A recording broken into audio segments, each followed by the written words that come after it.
مولاي صل وسلم دائما أبدا على حبيبك خير الخلق كلهم مولاي صل وسلم دائما أبدا على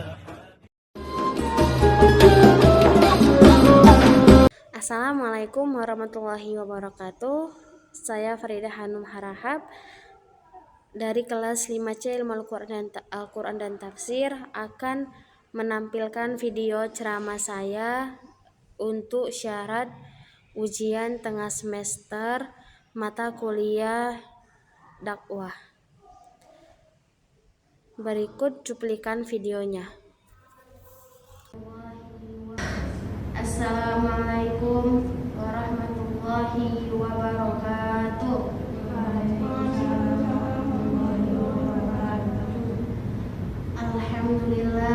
Alhamdulillahi rabbil alamin wa bihi nasta'in wa ala umuri dunya waddin wa sallallahu ala afsali ihsani wa khairul anami sayyidina Muhammad wa ala alihi wa ashabihi wa man tabi'ahum ila yaumil qiyamah. Pertama dan yang paling utama, marilah kita panjatkan puji dan syukur kita kepada Allah Subhanahu wa taala karena berkat rahmat dan nikmat yang telah Allah berikan, kita dapat berkumpul di masjid yang sama-sama kita cintai ini. Dan tidak lupa pula selawat bertakkaikan salam kita hadiahkan kepada Nabi Muhammad sallallahu alaihi wasallam. Allahumma shalli ala sayyidina Muhammad wa ala ali sayyidina Muhammad. Di mana kita harus senantiasa berselawat kepada beliau karena beliaulah kita dapat merasakan nikmatnya iman dan nikmatnya Islam. Baik jamaah muslimah yang dirahmati Allah Subhanahu wa taala. Saya akan membawakan materi pada hari ini yaitu tentang sabar. Nah, tentunya sabar ini itu merupakan salah satu kata yang sangat mudah untuk dikatakan tapi sangat sulit untuk dilakukan. Nah, dan tentunya juga sabar ini tidak familiar lagi dan mungkin teman-teman muslimah semua telah banyak mendengar kata sabar ini di kajian atau majelis ilmu lainnya. Nah, jadi apa sih arti atau makna kata sabar ini? Nah, makna dari sabar ini yaitu tahan. Nah, menurut Roy Shihab, sabar ini itu terbagi atas 3 hal. Yang pertama adalah sabar karena menahan diri kita dari maksiat. Nah, dalam kehidupan sehari-hari tentu kita itu diperintahkan oleh Allah Subhanahu wa taala agar senantiasa menjaga seluruh anggota tubuh kita, baik dari mata, mulut, bibir, kaki, serta seluruh anggota tubuh kita agar tidak bermaksiat kepada Allah Subhanahu wa taala. Tapi sering sekali kita melupakan hal itu, walaupun hanya sedikit maksiat kecil yang kita lakukan, tapi kita sering sekali lupa. Misalnya menggibah, ya ada kasus perselingkuhan dari selebritis, langsung nih kita langsung dia ini pasti selingkuhnya, langsunglah menggibah, mengumbar berita yang belum tentu benar atau belum tentu valid. Nah, itu juga merupakan salah satu maksiat mulut kita yang suka sekali menggibah. Padahal Allah Subhanahu wa taala telah memerintahkan kepada kita sebagai seorang muslimah agar senantiasa sabar dalam meninggalkan maksiat seperti menggibah tadi. Nah, terkadang juga mata kita seperti itu. Kita sering sekali melihat hal-hal yang telah Allah haramkan. Nah, begitu juga dengan kaki kita sering sekali melangkahkan kaki kita kepada tempat-tempat yang telah Allah haramkan. Nah, jadi dalam konsep sabar ini sebagai seorang muslimah kita harus senantiasa sabar dalam menjaga marwah kita agar tidak bermaksiat kepada apa yang telah Allah perintahkan, apa yang telah Allah suruh jauhi, apa yang telah Allah larang, seperti itu teman-teman. Nah, jadi apa konsep sabar atau bagaimana cara kita untuk meninggalkan maksiat tersebut atau memberikan tameng terhadap diri kita agar dapat menjaga diri kita dari maksiat. Nah, itu yang pertama itu adalah tentang sholat. Nah, sholat ini merupakan salah satu tameng, karena juga dalam agama Islam dikatakan bahwa sholat itu dapat membuat kita atau dapat mencegah kita dari perbuatan yang mungkar. Nah, itu juga merupakan salah satu cara agar kita senantiasa dapat menjauhi diri kita dari maksiat. Nah, lalu apalagi caranya? Nah, caranya itu yaitu dengan pandai-pandai memilih teman kita dalam bergaul.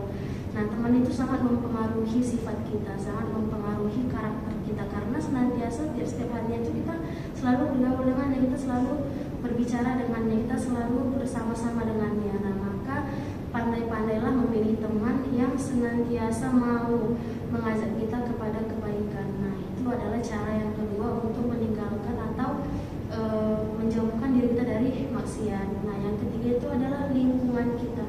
Nah, ini mungkin sering sekali kita dengar di majelis ilmu yang lain, ya, bahwa lingkungan itu memang sangat-sangat mempengaruhi karakter atau apa yang kita lakukan, teman-teman. Nah, itu merupakan tips bagaimana agar kita senantiasa sabar dalam menahan diri kita agar tidak melakukan maksiat. Nah, apalagi jenis sabar yang kedua? Jenis sabar yang kedua itu adalah sabar ketika Allah memberikan cobaan kepada kita, atau sabar ketika Allah memberikan masalah kepada hidup kita. Nah, tentu ya teman-teman, hidup ini senantiasa diberikan atau sudah didesain, tentunya harus ada masalah.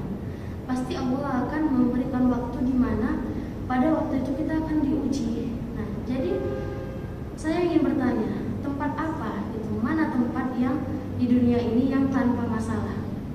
Tidak ada.